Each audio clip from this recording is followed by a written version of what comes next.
when you wake up in the morning. Everywhere the rules outside.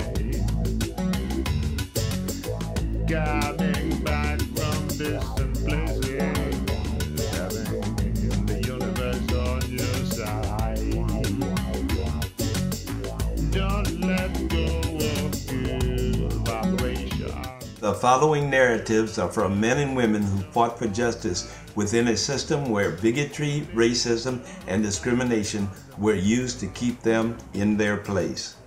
Also, I found out later I could never become a captain in the San Francisco Police. I found an arrow one time pointing to the toilet bowl and says, "Look around for the black and brown Joe Williams archive." Then officers would come and say, "You know, you got to know you guys that if a couple of guys on the other watch, they're going out and just intentionally undoing what you guys are doing." Even if the commission or the chief had denied OFJ forming within the department, the organization was still going to be formed because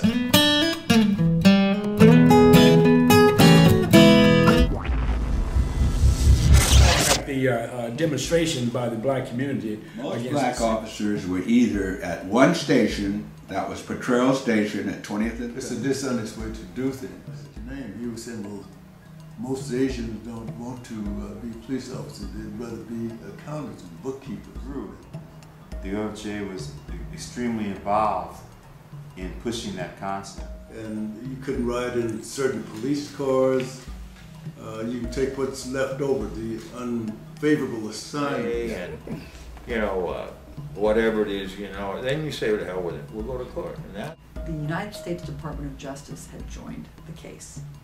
And this, from a civil rights lawyer's perspective, is a great asset to have over in the federal courthouse. Now, it's unusual to be in the federal courthouse for depositions. One of the impetuses for the OFJ's forming was that the Police Officers Association, which most of us were members of, had never provided legal counsel to one of our members. George Moscone, who really wanted to settle this, and he cared a great deal about this coalition. And the coalition was the Officers for Justice, the National Organization for Women, the League of United Latin American Citizens, Chinese for Affirmative Action, and the NAACP Western Region. Those were our clients. And we could show that minorities had tried to join the department and were eliminated along the way. Remember that? They were disqualifying blacks on the basis of flat feet. We had a medical doctor conducting psychiatric examination of potential candidates for the police department and psychologically rejecting them. And he was a medical doctor. He wasn't a psychiatrist or nothing like that. Tell the stories of what the early, mostly black officers had gone through in the department. Ernie didn't get on the mountain until this particular individual died. But this was very highly charged and very frightening because The preacher of this particular church accused me of being a Black Panther. By these people say, "Hey, there's some cops in the department that feel that civil rights is important." So that was...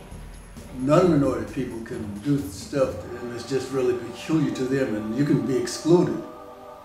But if minority people do something, they got to take the whole world with them. It was very galling to me to know that all of a sudden they would come to members of the OFJ and say, "Can you help get my wife in?" The funny of it all is, those women, especially those white women, who OFJ fought to get into the department. Change the POA a little bit because all of a sudden cops were married to women who were being mistreated at the station. The so-called riots, San Francisco never really had any riots, but you guys were out at Hunter's Point right away. I mean, In an angry response, he said, "You know, you're so smart, why don't you take that sector?" You know, killing of a black man named Basket down south of Market by a drunken police officer. And that made the news quite a bit, and I said, "Wait, there's something going on wrong." So, and then there was a sergeant came by, and he referred to Rodney as the monkey running the communications unit of all the units throughout the country that I was aware of. It was unique. We became advocates for our different communities. Whether the POA, they saw us as just another branch of the Officers for Justice and the police. Cahill was against our formation because he felt that it was separate. We should all be in one association, and having with the hostility. There were times when it was frightening.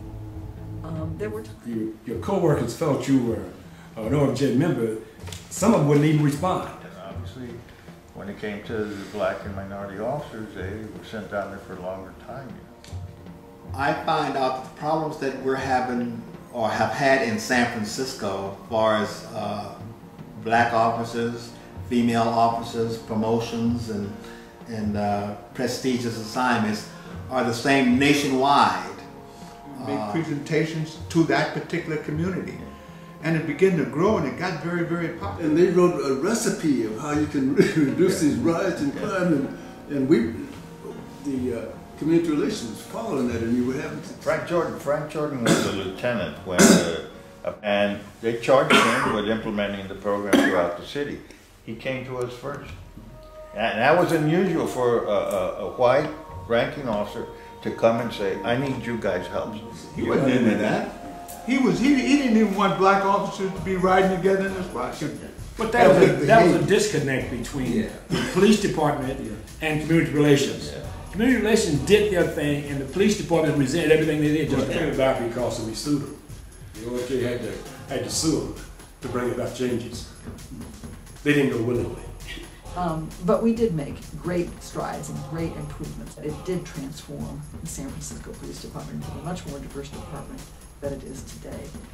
And this is the legacy of Officers for Justice, of this great... The rules outside,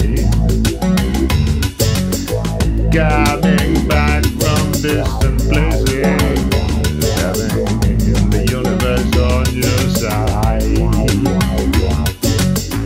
Don't let go of good vibration.